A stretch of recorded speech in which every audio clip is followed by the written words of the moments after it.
महात्मा बनने से बहुत पहले मोहनदास गांधी एक बच्चे थे, पर वो किस तरह की दुनिया में पैदा हुए थे?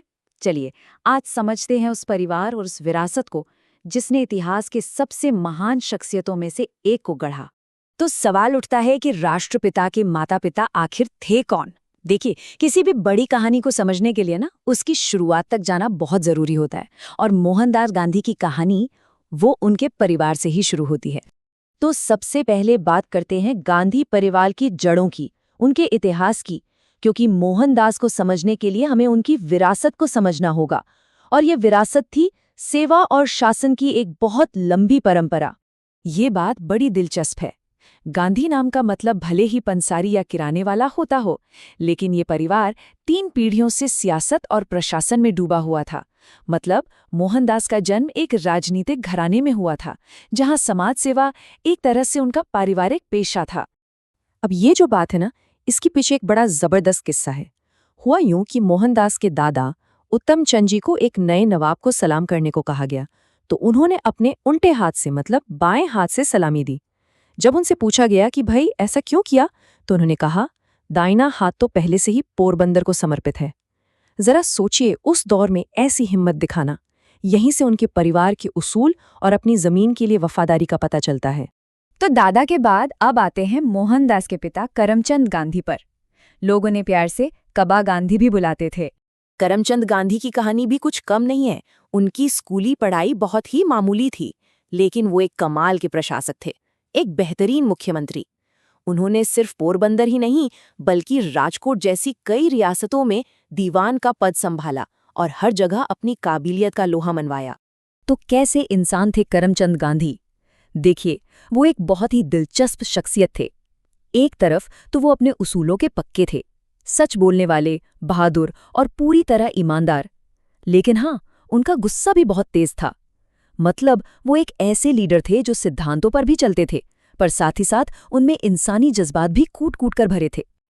अब ये नंबर है 4। ये क्या है? ये है करमचंद गांधी की शादियों की संख्या। उनकी पहली 3 पत्नियों का जल्दी देहांत हो गया था।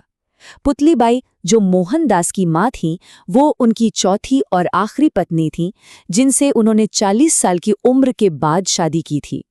तो एक तरफ थी करमचंद गांधी की राजनीतिक दुनिया, और दूसरी तरफ थी मोहनदास की मां पुतलीबाई। वो करमचंद की दुनिया से बिल्कुल अलग, एक गहरी आध्यात्मिक शक्ति का केंद्र थी। पुतलीबाई के बारे में अक्सर ये कहा जाता है कि वो सिर्फ धार्मिक ही नहीं थी, बल्कि बहुत तेज दिमाग और व्यावहारिक समझ वाली महिला थी। यहाँ तक कि दरबार के औरतें भी राजकाज के मामलों में उनकी सलाह और समझ की दाद देती थी। मतलब भक्ति और बुद्धि का एक अद्भुत संगम थी वो। उनकी भक्ति और अनुशासन का स्तर आप अंदाजा लगाइए। बिना पूजा किए खाना नहीं खाना, सबसे मुश्किल व्रत लेना और उन्हें कभी न तोड़ना, और 2-2, 3-3 दिन तक उपवास रखना तो उनके लिए जैसे कोई बड़ी बात ही नहीं थी। यही वो माहौल था, यही वो संस्कार थे जिनमें मोहनदास बड़े हो रहे थे। और इन्हीं 2 अलग-अलग दुनियाओं के संगम पर एक तरफ करमचंद की सियासत, दूसरी तरफ पुतलीबाई की आध्यात्मिकता, उनके चौथे और आखिरी बच्चे के जन्म की जमीन तैयार होती है। तारीख थी 2 अक्टूबर 1869। जगह थी गुजरात का एक छोटा सा तटीय शहर पोरबंदर।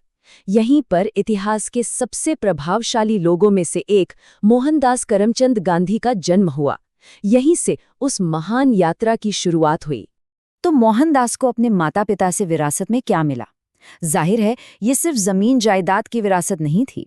ये 2 बिल्कुल अलग सोच, 2 अलग दुनियाओं का एक अनूठा मेल था। ये देखिए कितना साफ है। एक तरफ पिता से मिली राजनीतिक समझ, प्रशासन की कला और उसूलों पर टिके रहने की जिद, और दूसरी तरफ मां से मिला आध्यात्मिक अनुशासन, गहरी भक्ति और खुद पर काबू रखने की ताकत। ये 2 धाराएं थीं जो मिलकर मोहनदास के व्यक्तित्व को बना रही थीं। और यही सबसे बड़ा सवाल है ना, कि एक पिता की राजनीतिक समझ और एक मां की गहरी आस्था, इन दोनों का मेल उस इंसान को कैसे गढ़ेगा जिसे दुनिया आगे चलकर महात्मा के नाम से जानेगी। ये तो बस कहानी की शुरुआत है।